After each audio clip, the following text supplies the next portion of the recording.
did it. It was like, bah humbug. I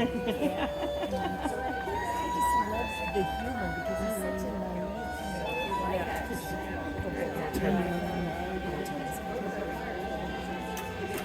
I'll think about it, Lori. Yeah, I'm just curious because it's winter. Yeah. If I wasn't doing this, I'd be binge watching series. Yeah. But we're also with We're not on the boat. We're out on the lake. And it's raining outside.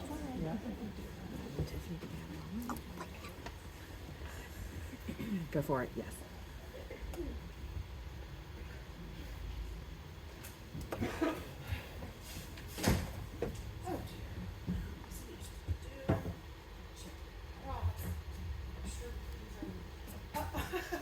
I had not realized that all of you had arrived already. I know the roads are terrible out there. It took me almost 2 hours to get here in the snow. So I'm just glad you're all safe and you're sound and you're here for a great show with us today at WBFR, Playhouse of the Air.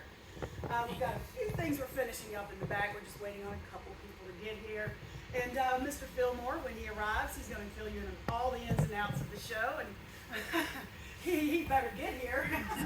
Gosh, it's never been colder out there. Oh, thank goodness. Oh, I'm so afraid Oh, to they here. almost ran off the I'm road. so glad you're safe. Is anyone else coming? A few people are behind us. Oh, so good. It was terrible.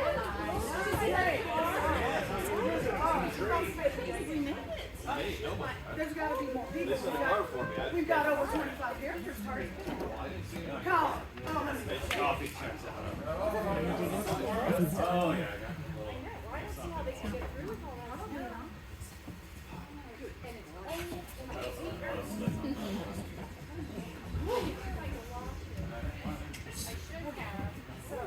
There's no one else. What? Yes, so we're going to have scripts here. Where is everyone? What? Mr. Fillmore, the audience is here. And we are here. And that's it. And that's it. Hi. Here's just a minute. All right, everyone, gather around. We got a few I minor got some changes. scripts for everyone. Now we got some legal things, so we're going to Here we go. We're going to pick out Jake, I know some you're roles. union. You only have to get We're yours. going to pick out a few characters for each of you. Everyone can just look at your scripts and pick out some characters, okay? We're 5 minutes to air. We're 5 minutes to air. Why do I have 14 people? I can't do that. I got 15. I got 15 to where we're professional. No, but where's Mr. Foley? Well, I don't know. He's probably in the snow. No, now I'm rhyming. Oh, but who's going to do the sound It's effects? not gonna be. Mr. Bree can help with the sound I can't effects. do all of these. I don't know which is which. Just wing it. Just Get Sally wing and it. Lana to help you. Just Just wing those it. you two. Just is great with voices. He'll be fine. Don't worry. It's all Mr. Fillmore, it's time to warm up the audience. There's surely nothing else could happen. Oh, come on! All right. Hey, let's see. You went to the bar earlier. Hey! Oh, you're here. Good angels. Yes, they are here with us. Thank you, folks, for being with us this evening, for braving the snowstorm. I know it's very cold and snowy outside, but it's nice and warm in here, and hopefully we have a good show for you. Before we begin, we need to go over a few housekeeping items. If you will look to your right and your left, or right and your left, whichever way it goes, you will see the exit signs. In the unlikely event of an emergency, you could exit through these doors. Also, in case of inclement weather, you could exit through that door to go to the parking lot. Is that right? Yes, you can, and you can send somebody out to get your car, and then you can just wait there. So the person you like least or who has the least social capital goes and gets the car. All right. If you need to use the facilities, we have both a men's and a ladies' room out the door. Follow the sconce lights and The door you came in. Oh yes, where you came in. You came in through the bathroom. No, We have a door there. Isn't that the Yeah. heckler from last night? It's the same heckler. I think she spent the night last night. Either that or she's got a season pass. Thank you. That's right. Thank you, Mom. We're glad you're back. And ladies and gentlemen, do remember that this is the last show of our season, but we have a wonderful... wonderful. Yeah, see what we did? You better laugh. They don't get any better than that. Jaslo, you're the expert on season tickets. Maybe I talk am, us I am, five I am. books. See this wonderful little brochure? Has all of our shows for the next season. We're on a calendar year, 2024. These are in the lobby. If you didn't get one in the mail, become a member. You can become a member. Hopefully that doesn't happen later. And it's less money than if you buy an individual ticket. And you get all this wonderful information from us. And that's all I say. And they make great gifts. I was just about to cue you. Yep. They make excellent Christmas gifts. Just ask the lady in the back. And ladies and gentlemen, one more thing. Please remember that we have taken you back in time to the 1940s, a point in time at which cell phone technology did not exist. So if you have anything in your pocket that rings, tings, tingles, pingles, or makes any other automatopoeic sound, please silence it. That includes small children and the elderly.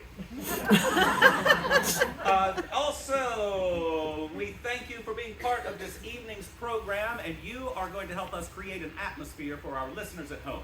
So feel free to laugh, cry, sigh, moan, wail, whatever you need to do at the emotionally appropriate moment.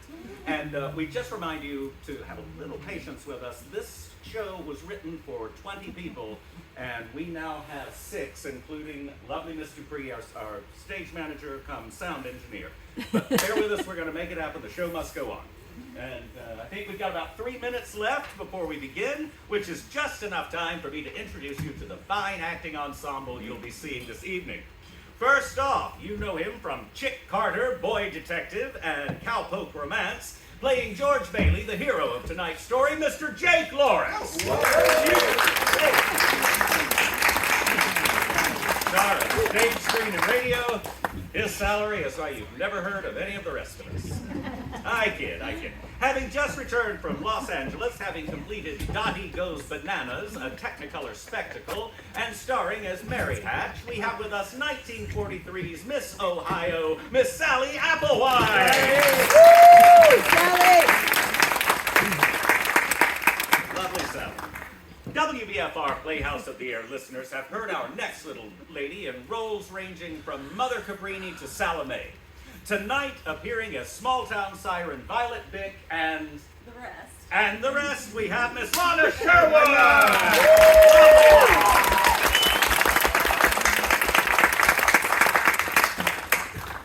And she belongs on a poster if anyone ever did. Finally, soon to be seen co-starring with Margaret Dumont in Paramount Pictures' new comedy, The Hick Chick, and playing Clarence the Angel and others in tonight's show. Put them together for Mr. Harry Jaslow Haywood!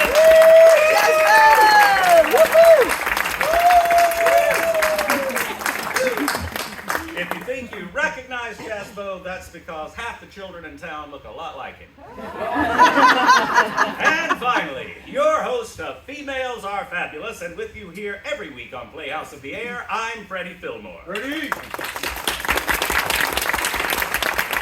And getting the signal from the stage manager. We'll be on the air in about 20 seconds. Everyone welcome, relax, and enjoy the show. We're going to be live in 5, 4, 3.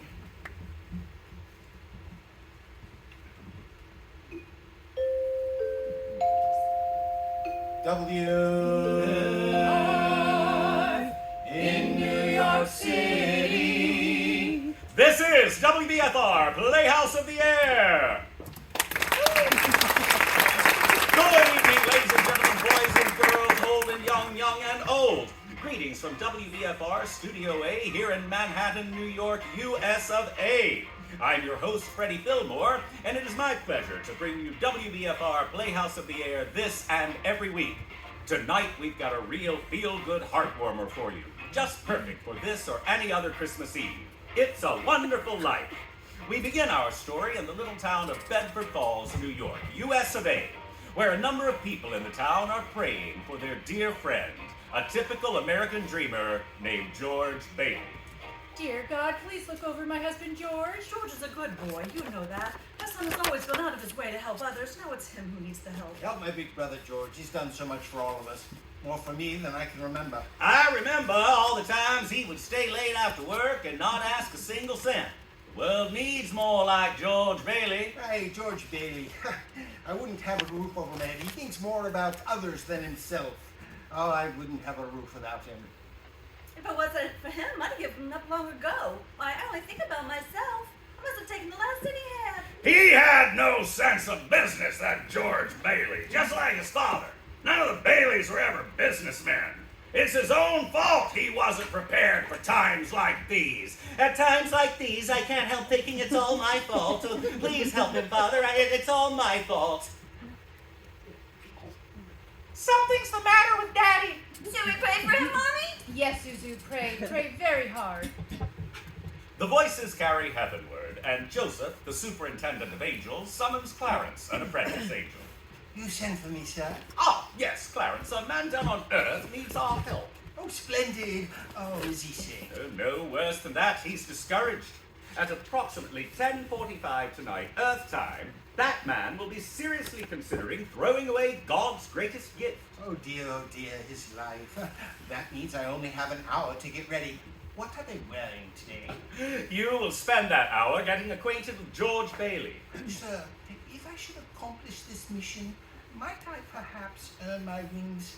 It's been over 200 years and people are beginning to talk. What's that book you've got there? Oh, Tom Sawyer. I was reading it when you sent for me. Oh, fine, splendid. Tell you what, you do a good job with George Bailey. We'll see about getting you your wings. Thank you, sir. Thank you. Now, if you're going to help George, you're going to need to know a little bit about him. Look down there. See the town? Oh, yes. Oh, a group of boys sledding down a snow-covered mountain right out to some ice. This is amazing. Yippee! Oh, who's that? That's your problem. That's George Bailey. A boy? That's him when he was 12 back in 1919. Pay close attention because something happens here you'll want to remember later on. Here comes the scare baby, my kid brother, Harry Bailey. I'm not scared. Come on,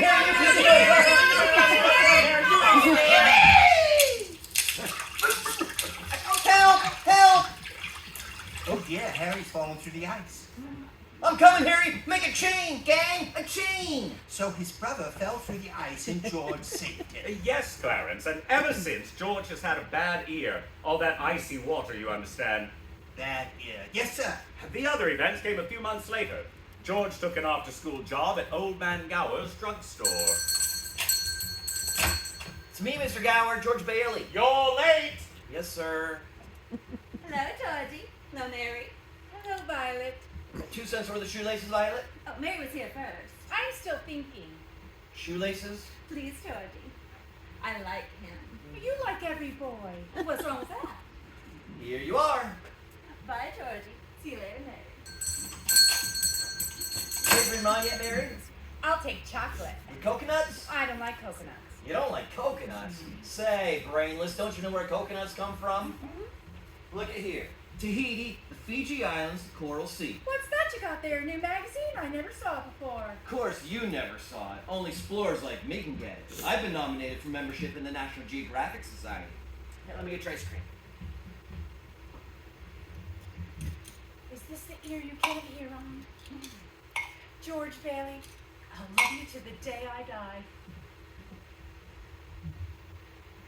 I'm gonna go exploring someday. You wait. And I'm gonna maybe have a couple of harems and 2 or 3 wives. You watch and see. George! George! Oh, yes, sir? You're not paid to be a canary. Yes, sir. Goodbye, George. Goodbye, Mary. What was that piece of paper George just picked up? It's a telegram from Mr. Gower. He found out this afternoon that his son died of influenza. Oh, awful. Yes, and he spent the afternoon drowning his grief in whiskey. Mr. Gower, do you want something? Anything? No, Anything I can do back here? no. I'll get them, sir. What's this bottle, Mr. Gower? Never mind that. Just take those capsules over to Mrs. Blaine's. Yes, sir. They have the diphtheria over there, haven't they, sir? Is it a charge, sir? Yes, charge. Mr. Gower, I think... Now get going. Yes, sir. Mr. Gower? What is it? Mr. Gower, that bottle you used to make those capsules, I think it was something wrong in them. Who do you think you're talking to? Oh, you're hurting my sore ear! Did you hear what I said? Get out of here! Ow! Mr. Gower, you don't know what you're doing. You put something wrong in those capsules. I know you're upset. You got that telegram and you're unhappy. It's not your fault, Mr. Gower. Look, Mr. Gower, look. The bottle you used to make those capsules. It's poison. Poison? Now, don't have my sore ear again. Poison. Oh, George. just wanted to be sure, Mr. Gower. I won't tell anyone. I know how you're feeling. I'll never tell a soul. Hope to die I won't. George. Did he ever tell anyone about those pills? Not a soul. Oh, did he ever marry the girl? Did he ever go exploring? We'll get there soon enough, Clarence. All right. When George Bailey grew up, he wanted to go to college, but there simply wasn't the money. So he worked for 4 years in the Building and Loan Association. Building and Loan Association? George's father was in the building and loan business, along with George's Uncle Billy. George, what's the combination to the safe? We wrote it down so you wouldn't forget. Oh, yeah. Where? In your wallet, Uncle Billy. Oh, that's right. Thanks. Lovable fellow, a bit forgetful, that's all. Who's that? That is Mr. Henry F. Potter, the richest and meanest man in all the county. Peter Potter's here! Mr. Bailey, Mr. Bailey, Mr. Bailey. There is nothing quite so loathsome as a family business. Now, Peter, you know what I'm here for. On a very tight schedule. Got a family to evict at 3. Okay then, Mr. Potter, here's the thing. I just need a little more time. Just 30 short days. I'll dig up that 5,000 somehow. Have you put any real pressure on these people of yours to pay their mortgages? Times are hard, Mr. Potter. A lot of people are out of work. Then foreclose. I can't do that. These families have children. They're not my children. They're somebody's children, Mr. Potter. Are you running a business or a charity ward? Well, all right. Not with my money. Mr. Potter, what makes you such a hard-skulled character? You have no family, no children. You can't begin to spend all the money you've got. So I suppose I should just give it away to miserable failures like you and that idiot brother of yours to spend for me. He's no failure. You can't say that about my father. You're not. You're the biggest man in town. All right, son, thanks. I'll talk to you Let him talk about you like that, Pop. tonight. What kind of business are you running here? Good God, man!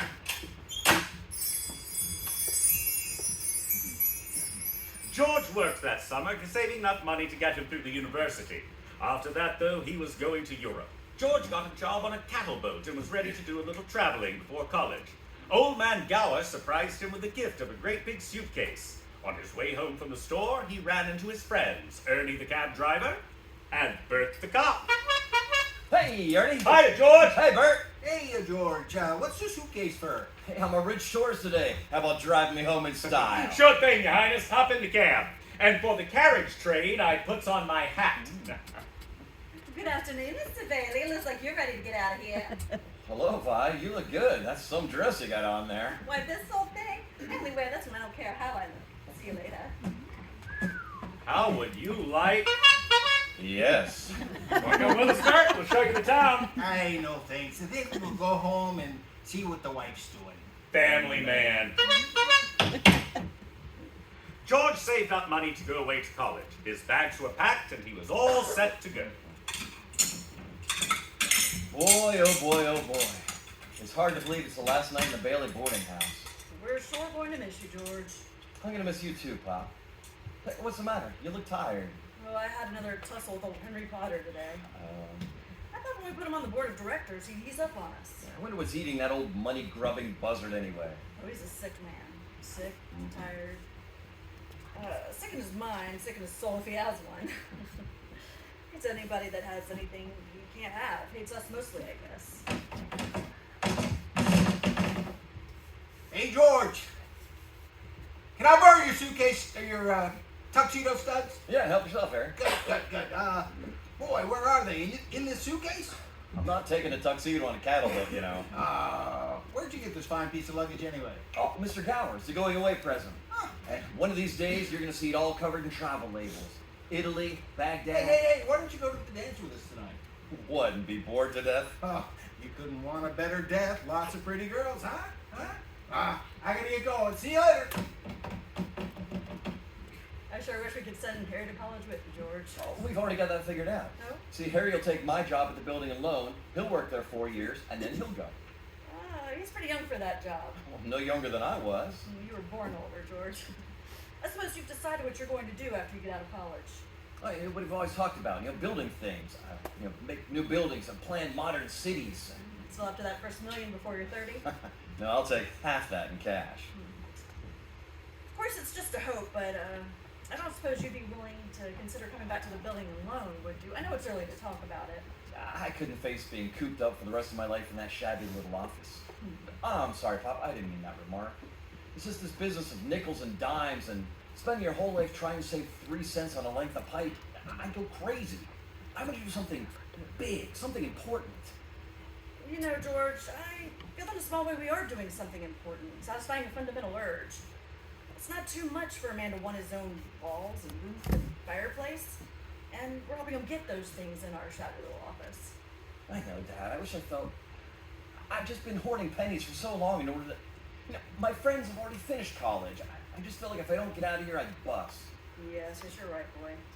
This town's no place to live if you aren't willing to crawl to Potter. You go get yourself an education and get out of here. I'm glad you see what I'm talking about. Now, I think I'll go down on Old Main Street, being the last night in town and all. Have a good time, son. Who's that? Why, that's Violet Bick. Oh, the little girl from the candy counter. That's right. Hello, Georgie Porgy. Hello, Vi. What gifts? Oh, nothing. Where you going? Oh, I'll probably end up at the library. The library. George, don't you ever get tired of just reading about things? Yes. Hey, what are you doing tonight? Not a thing. What do you say, Vi? You want to make a night of it? Oh, I'd love to, Georgie. What do we do? First, we'll go out in the field. We'll take off our shoes and walk around in the grass. Huh? And then we'll go up to Lake Stewart. Oh, it's beautiful up there. And we can swim. And then we'll climb Mount Bedford. And you smell the pines. And the sun will come up. It's so beautiful on the peaks. And everyone will stay out all night. And everyone will be talking. It'll be a terrific scandal. George, have you gone crazy? You walk in the grass in my bare feet? It's 10 miles up there to Mount Bedford. Do you think just because you... Oh! Just forget the whole thing, then. Wait, forget about what, George? Oh, nothing, Hey, Sam. you remember Mary, don't you? Hi, George. Hi, Mary. Say, you wouldn't mind walking Mary home, would you? Well, of course. If that's okay with you, Mary. Fine by me. Good. Great, thanks. So George walked Mary home. Is that important, Joseph? Oh, I'd say it is. Because even though Mary lived only 4 blocks away, it took them 2 hours to get there. Buffalo gals, won't you come out tonight? Come out tonight, come out tonight. Buffalo gals, won't you come out tonight? And dance by the light of the moon. Hot dog. Oh, like an organ. Gee whiz. Beautiful. You know, if it wasn't me talking, I'd say you were the prettiest girl in town. Well, why don't you say it? I don't know, maybe I will. Say, how old are you anyway? 18. 18? Too young or too old? Oh no, just right. Your age suits you. But hey, look where we are. Oh, the old Granville house. Yeah, I gotta throw a rock. Oh, no, don't. I love that old house. Well, no, don't you know about deserted houses? You make a wish and then you throw a rock. Oh, no, don't. I love that old place. I wish I lived there. In there? I wouldn't live there if I was a ghost. Here, watch this. Not bad. Pretty good, huh? Broke a window, huh? What's your wish, George? Not one wish, a whole hatful, Mary. I'm gonna shake the dust of this crummy little town off my feet, and I'm gonna see the world. Italy, Greece, the Parthenon, the Colosseum, and then I'm gonna go back here and go to college and see what they know. And I'm gonna build things. I'm gonna build airfields and skyscrapers 100 stories high and bridges a mile long, and then I'm gonna... Wait, are you gonna throw a rock too? Nice throw. What'd you wish for, Mary? Oh, no, if I tell you, it may not come true. Come on now, Mary. What do you want? Oh, what do you want, the moon? Well, just say the word. All right, the moon. I'll take it. And then what? Then what? Well, I'll throw a lasso around it and I'll pull it down. And you can swallow it and then it all dissolves, see? And the moonbeams would shoot out of your fingers and your toes and the ends of your hair and the... Am I talking too much? Yes! Why don't you go on and kiss her instead of talking her to death? And who's that? Old man Collins on his front porch. Ah, youth is wasted on the wrong people. Hey, hold on there a minute, mister. Come on back out here. I'll show you some kissing to put the hair back on your head. Come on back out here. George! Uncle Billy? George, get in the car quick. Your father's had a stroke. I'm sorry, Mary. I have to go.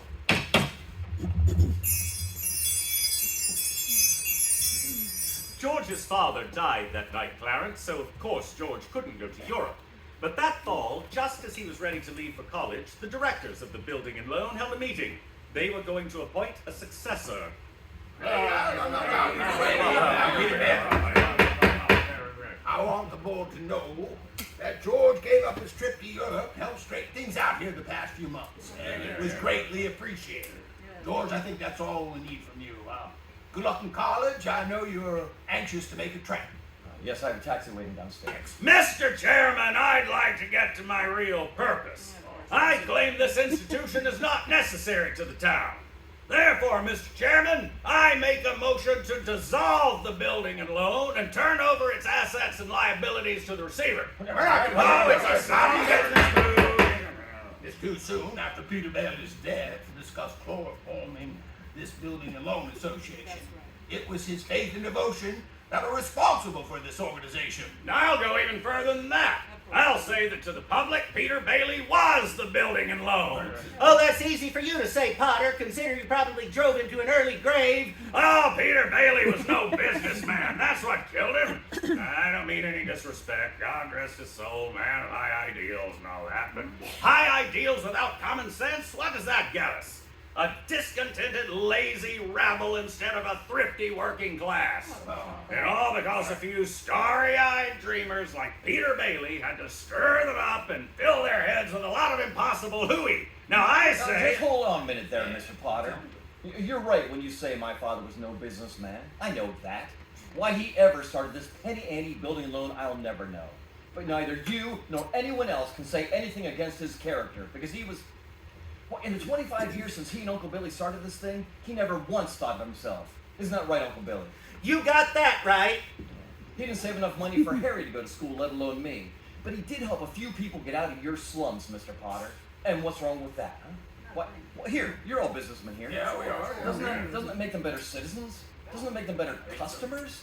And you said, what did you say a minute ago? People need to wait and save their money before they even ought to think of a decent home. Wait for what? Until their kids grow up and leave them? Until they're so old and broken down that they... Do you know how long it takes a working man to save $5,000? Just remember this, Mr. Potter, that this rabble you're talking about, they do most of the working and paying and living and dying in this community. Well, is it too much to have them work and pay and live and die in a couple of decent rooms and a bath? No. Well, my father didn't think so. I mean, people were human beings to him. But to you, a warped, frustrated old man, they're cattle. Well, in my book, he died a much richer man than you'll ever be. I'm not interested in your book. I'm talking about the building and loan. I know exactly what you're talking about. You're talking about something you can't get your fingers on, and it's galling you. That's what you're talking about. I've said enough. I mean, you're the board here. You do what you want with this thing. Just one thing more, though. This town needs this measly one-horse institution, if only to have some place where people can go without crawling to Potter. Come on, Uncle Billy. Sentimental hogwash. I want my motion on the floor. They're coming out of the meeting. I'll have to call you back. George, what happened in there? Oh, there was a lot of yelling. Boy, oh boy, Matilda, you should have heard George. They're voting us down on that. George, get out of here. You missed your boat trip. Do you want to miss college too? Don't worry about the board. So they close us down, so what? I can get another job. I'm only 55. You're 58. Oh. George, they voted Potter down. We're still in business. Whoopee! We're still in business. We're still in business. But there's one condition, George. They appointed you to take your father's place. Well, appoint me? I'm going to college. Uncle Billy here, he's your man. You can keep mine, that's all right. Now, let's get this thing straight. I'm leaving. I'm leaving right now. I'm going to school. This is my last chance. George, you've got to take it to vote with Potter otherwise. So George Bailey didn't go to college. That's right, Clarence. He gave his college money to his brother Harry, and Harry went instead. Oh, what happened to that good-looking girl? You know, Mary. Oh, George saw her every now and then. Not very often, mind you, because Mary went away to school as well. Anyway, George waited 4 years for Harry to come back and take over the building and loan. Then he could still see the world. He planned to work in the oil fields of Venezuela. There she blows. Say, Uncle Billy, Do you know the 3 most wonderful sounds on earth? Breakfast is served, lunch is served, dinner is served. No. Anchor chains, plane motors, and train whistles. Hey, there's the professor now. Well, if it isn't George, Geographic Explorer Oh, Uncle Billy, you haven't changed a bit. Nobody ever changes around here, you know that. Oh, my, glad to see you. Hey, where's Mother? Well, she's home cooking the fatted cat. Come on, let's go. Oh, wait. This is Ruth Dakin. Ruth Dakin Bailey, if you don't mind. Huh? I wired you that I had a surprise. Well, here she is. Surprise! Meet the wife. Well, what do you know? Wife! How do you do? What am I doing? Congratulations. Congratulations. Harry, why didn't you tell somebody? I mean, what's a pretty girl like you doing marrying that 2-headed brother of mine?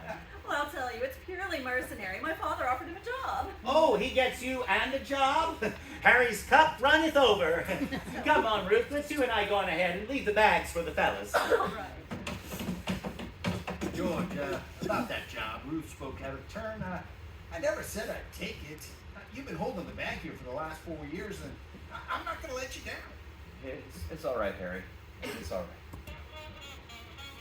And that night, the homecoming party for Harry became his wedding party. Uncle Billy familiarized himself with the spirits. Boy, oh boy! I feel so good I think I could just go spit in old Potter's eye. You think maybe I ought to do that? And, oh, maybe I should just go home. If you could point me in the right direction. It's right down there. Oh, there, down there, that way. All right. Thanks a lot, old savings and loan pal. See you later. All right. George? Well, I'm out here in the porch, Mother. I just thought I'd get some air. Oh. Well, how'd you like your sister-in-law? She's swell. I think she'll keep Harry on his toes. Yeah, should keep him out of Bedford Falls anyway. George, did you hear that Mary Hatch is back in town from school? Yeah. Nice girl, Mary. Uh-huh. Oh, stop grumbling. Give me one good reason you should call on Mary. Well, Sam Wainwright. Sam's crazy about her. Well, she's not crazy about him. Well, now how do you know that? Did she discuss it with you? Besides, Sam's in New York City and you're here in Bedford Falls. Oh, when all's fair in love and war? I don't know about war. All right, Mother. I think I'll go find the girl and do a little passionate necking. Oh, George. Bye, Mrs. Bailey. By the way, do you want any books down at the library? The library. George, you go call on Mary. You hear?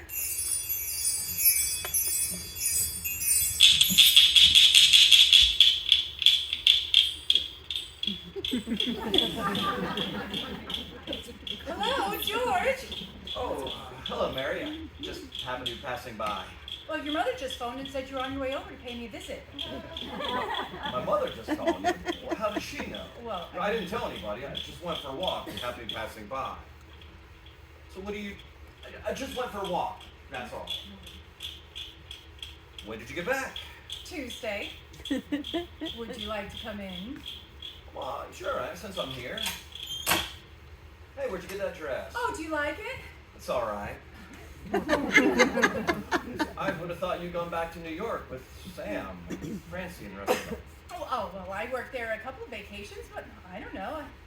I guess I was homesick. Homesick? For Bedford Falls? Well, yes, my family, everything. Would you like to sit down? All right, for a minute. But I can't understand, though. I didn't tell anybody I was coming here. Well, would you rather leave? Well, no, I don't want to be rude. Okay. So,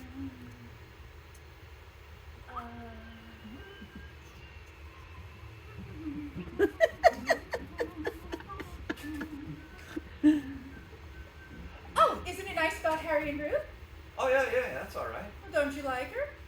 Well, of course I like her. She's a peach. Oh, so it's just marriage in general you're not enthusiastic about, huh? No, I mean, marriage is fine for people like Harry and Sam Wainwright and you. Mary? Mary, who's out there with you? It's George Bailey, Mother. George Bailey. What does he want? Oh, well, I don't know. What do you want, George? Not a thing. I just came in to get warm.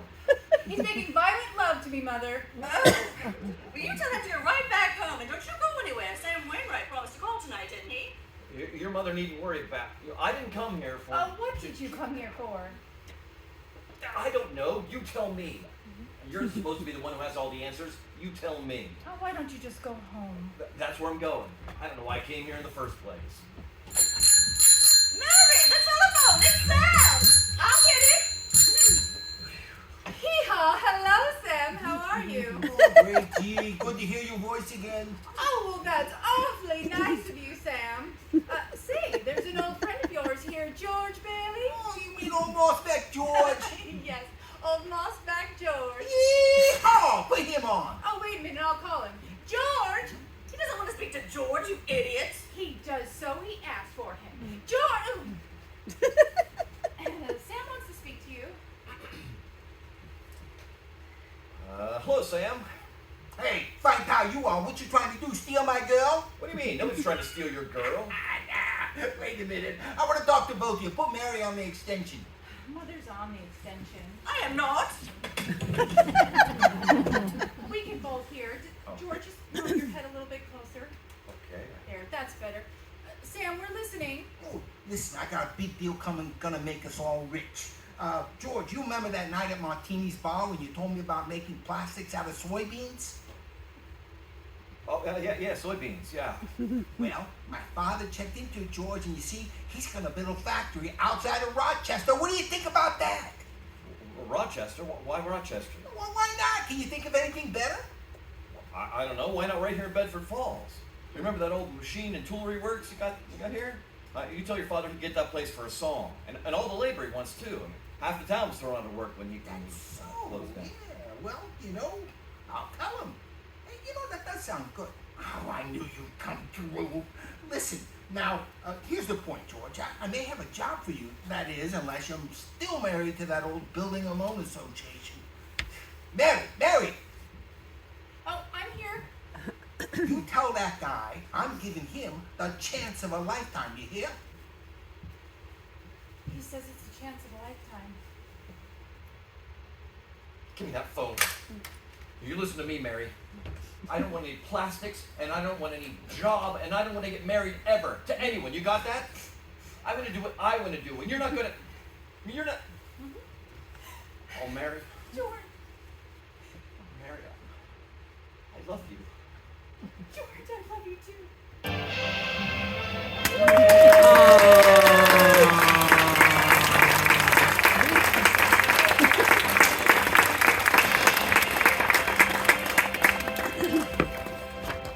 We will return to WBFR Playhouse of the Air in just a moment. But first, gentlemen, does your hair resemble a dried out bird's nest made of dandruff flakes? Tweet. Do you plaster your hair down like a cheap gigolo, smiling to high heaven?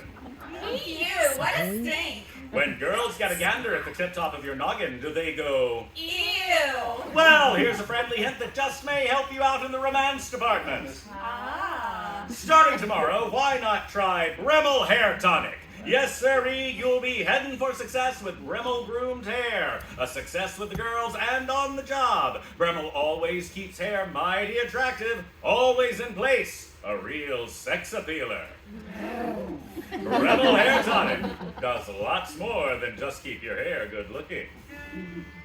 Bremel, the swank hair tonic, makes your filthy bird's nest clean. A little dab will do ya. All the pretty girls will scream. Not only will they love it, your barber will shout out with glee. Bremel, the swank hair tonic, your dandruff will be history. Buy some Bremel today. Your hair will thank you. And now back to It's a Wonderful Life. George and Mary were married, and following the wedding and reception, George's old pal Ernie the cab driver drove the happy couple to the train station. Hey, so where are you two going now on this here honeymoon? We're gonna shoot the works, Ernie. A whole week in New York, a whole week in Bermuda, the highest hotels, the oldest champagne, the richest caviar, the hottest music, and the prettiest wife. Okay, Ernie, 2,000 I feel like a bootlegger's wife. So you're finally getting out of bed with balls, huh? Then what? Then what, dear? Oh, after that, who cares? That doesn't. Mrs. Bailey, I haven't kissed you. Hey, George, look, there's something funny going on over there. Look over at the bank. It looks like a run. Hey, pull over there for a minute, will you, Ernie? Oh, George, please, let's not stop. Let's go straight to the No, station. it's okay. I better see what's going on. I'll be right back. George, please, George.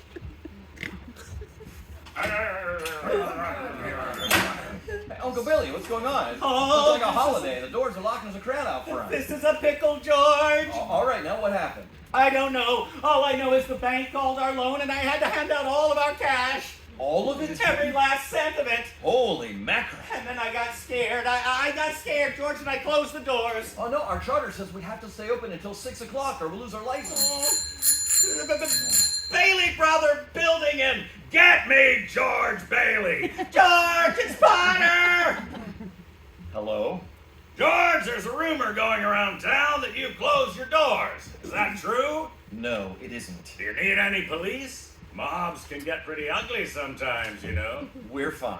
We'll see.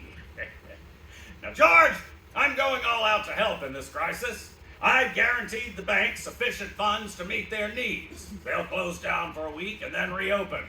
I may lose a fortune, but I'm willing to guarantee your people too. You just send them on over here and tell them I'm paying 50 cents on the dollar. You don't miss a trick, do you, Potter? Well, you're gonna miss this one. If you close your doors before 6 p.m., you will never reopen. He just took over the bank, Billy. Okay, open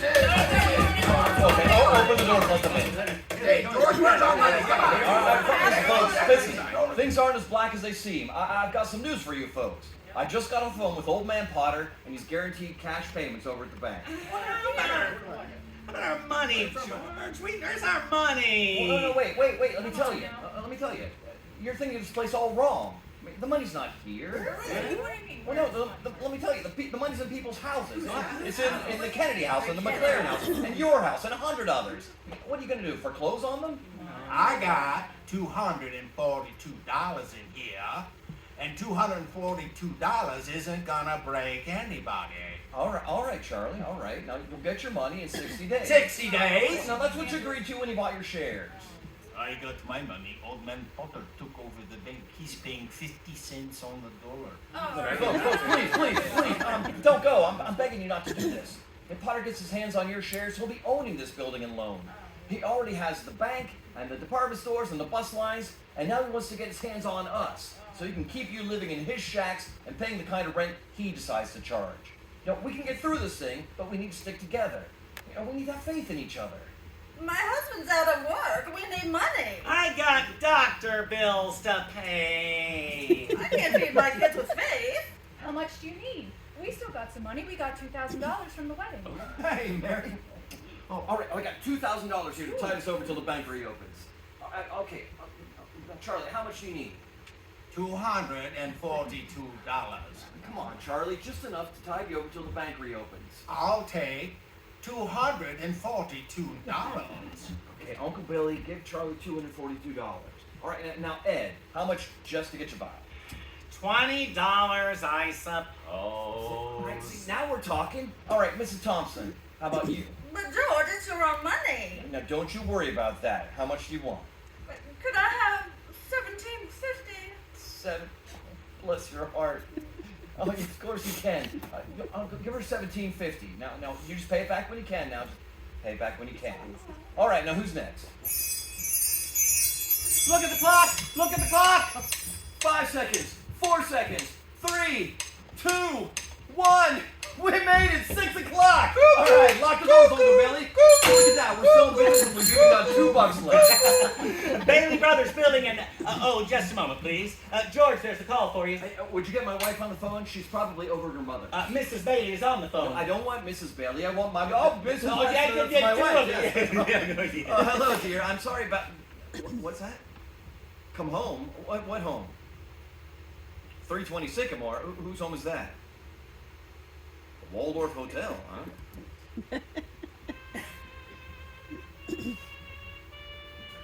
That doesn't look like the Waldorf. Oh no, Number 320 Sycamore was the old Granville house, the one George and Mary threw rocks at and made wishes. Mary had made the leaky old house a home. She prepared a turkey dinner, romantic decorations, and even a marriage bed. Welcome home, Mr. Bailey. Well, I'll be. Remember the night that we broke the windows in this old house? This is what I wished for. Darling, you're wonderful. Yes, sir, that's where they spent their honeymoon. That's where they started their lives together. Mary created a home out of the old house while George toiled away at the building and loan, providing houses for people like Giuseppe Martini. Hey, Martini, you rented a new house? Great, Mr. Bailey, you hear that? I own my house. Me, Giuseppe Martini, owns his own home. Hey! No more I live like a pig in a potter's field, eh? We have something for you and your family, Mr. Martini. George and I bring something for all the new owners. Grazie mille for the martinis. Maria, come quick! Our first housewarming gift. Bring in the kids, huh?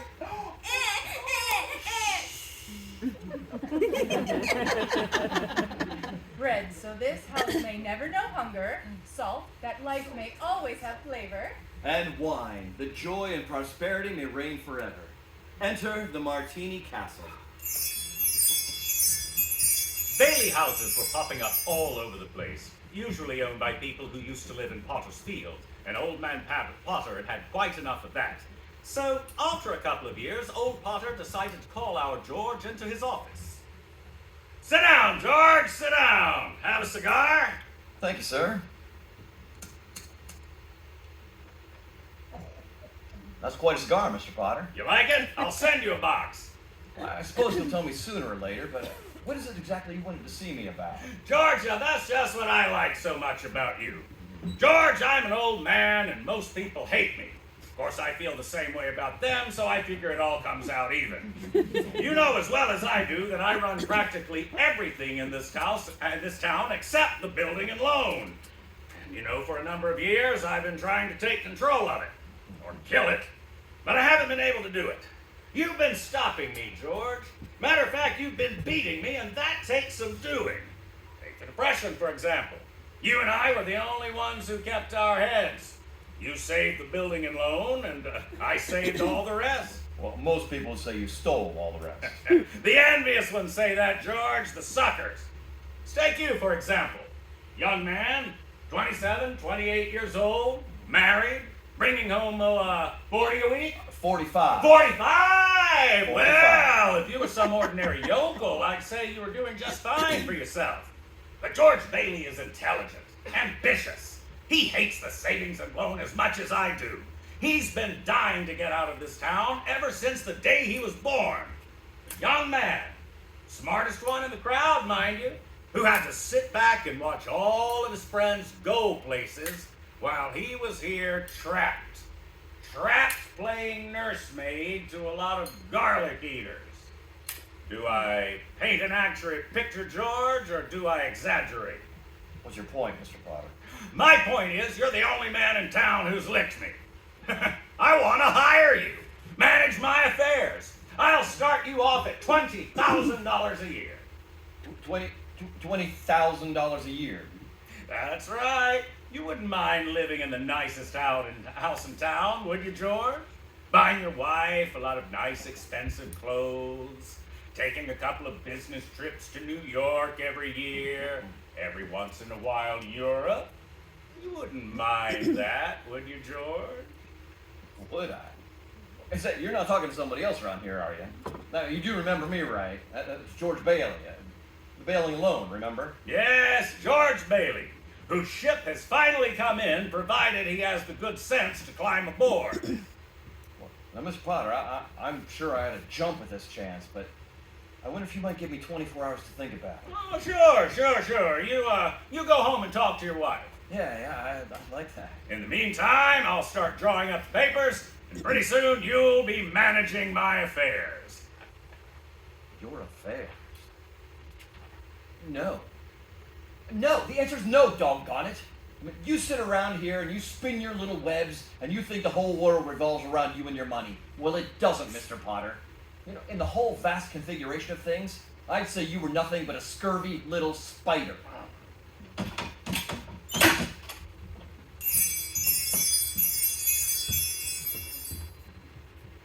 What did Mr. Potter want, George? Nothing. Talk. Nothing. Mary Hatch, why would you ever want to marry a guy like me anyway? To keep from being an old maid. I was going to travel. I was going to build things. I was going to give you the moon. And what have I given you? Man, what have I given you? Not even a new dress. Not in months. Could have married Sam Wainwright or anybody else in town. I didn't want to marry anybody else in town. I wanted my baby to look like you. You didn't even get a honeymoon. I was going... You're what? My baby. You mean, Mary, you're on the nest? George Bailey, Lasso Stork.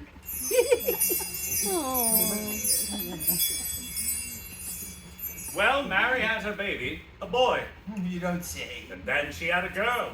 Well, what do you know? Night after night, George would come home late from the office. Things weren't good with the building and loan, and Potter was really bearing down. Then came the war. Mary had another baby by then, but still had time to run the USO. Gower and Uncle Billy sold war bonds. Violet entertained the troops. Bert the cop was parachuted into North Africa, won the Silver Star.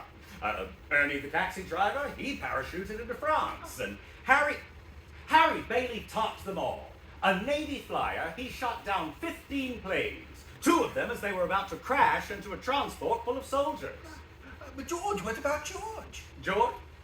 Oh, 4F on account of his ear. George fought the Battle of Bedford Falls. Air raid warden, paper drives, scrap drives, rubber drives. On VE Day, he wept and prayed. On VJ Day, he wept and prayed again. We're getting pretty close to today, aren't we, sir? Yes, Clarence, you now know almost everything you need to know about George Bailey, except one has him down there at this moment wanting to die. Well, sir, well? Well, today's the day before Christmas, and Uncle Billy is at the bank to make a deposit when he runs into Old Man Potter. Well, Mr. Henry F. Potter, come to the bank to deposit some more loot, huh? Sure, you old fool! How do you like the news in the paper, Mr. Potter? Harry Bailey wins Congressional Medal of Honor. You just can't keep those Bailey boys down, can you? Let me see that newspaper.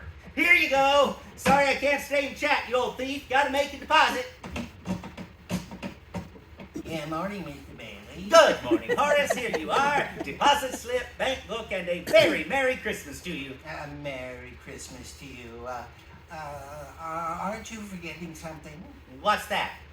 You're here to make a deposit? Well, why, certainly. Well, it's customary to bring the money with you. It's gone. Where did I put it? Where did I put that money? A terrible thing, Clarence. Terrible. Uncle Billy couldn't find the money because the newspaper that had the $8,000 folded up in it was handed over to Mr. Potter. At the same time Billy started looking for the deposit, Violet came to visit George at the building and loan. Oh, hello, Vi. Suppose you're ready to get things set back at the house for the party night. You know you're invited.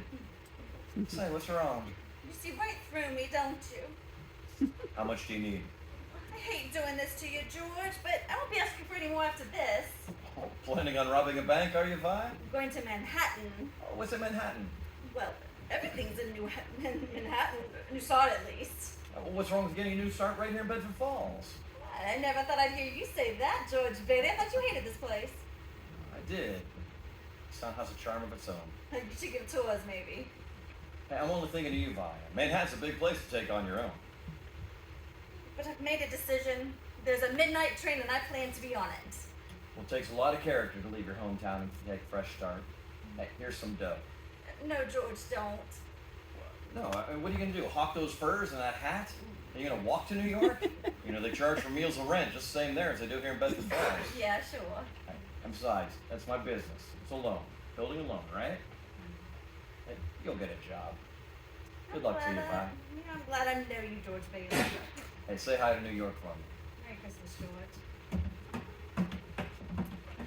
George! George! Uncle, what's going on? The bank examiner's coming in today, so I need... Today? Well, yeah, he wants the accounts payable. What's wrong with you? The money, the 8,000, What happened to it? I don't know. I was going to deposit it, and when I got to the bank, I didn't have it. Uncle Billy, what happened to it?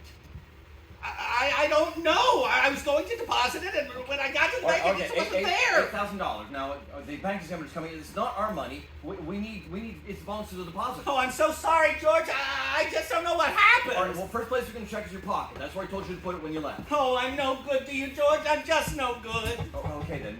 Tell you what, we're going to retrace your footsteps. We'll leave no stone unturned. And as George and Uncle Billy went looking for the deposit, Potter had a meeting with the state bank examiner, a Miss Sadie Vance. The whole town's turned upside down with the Bailey boys' homecoming. Congressional medal and all. I guess they do things like that. May I look at your paper? Go ahead. Why, this is a deposit from Bailey. That old fool, Billy Bailey, gave me that newspaper. Well, you're going to deposit it for him, right, Potter? To think he would make such a foolish mistake. Look how much it is. Why, there's $8,000 in here. What a Christmas present! And he doesn't even know it. Just a minute here, Potter. I know you've been giving the Baileys a hard time far back as I can remember. Why? I don't have to give answers to you. You're just a state examiner. Yes, I am, but I am unimpressed by your buying off everyone in town. Oh, that's it. Never could buy the Baileys. What? You heard what I said. The Baileys have always stood for something that you boys wanted and are so jealous of. They're honest. You're fired! You can't fire me, I'm state appointed. Ah. And what's more, I'm not going to turn my back. This is stealing from the Baileys. Something like this would certainly cause them to fold.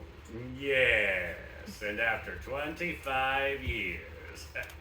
Finders keepers, you know that. He gave me the money. It's his own fault. And besides, there isn't a court in the county that would find me guilty. And we all know why. How's your family, Sadie? My family. Oh, I know how little state positions pay. What would you say to a little, Christmas bonus? Oh, I want no part of this. That's not what I've heard. What are you insinuating, Father? I will not be turned down. What do you want me to do? I want you to pay the Baileys a surprise visit. You'll see the books, they'll be short, you'll know what to do. At last, the Baileys will be where they belong. Down for good! I know just what to do. Will George and Uncle Billy go to jail? Will the missing money be recovered? Will the lady heckling us manage to sell some season tickets at the interval? Only one way to find out. Let's pause for our national identification and we'll see you in 15 minutes for Act 2.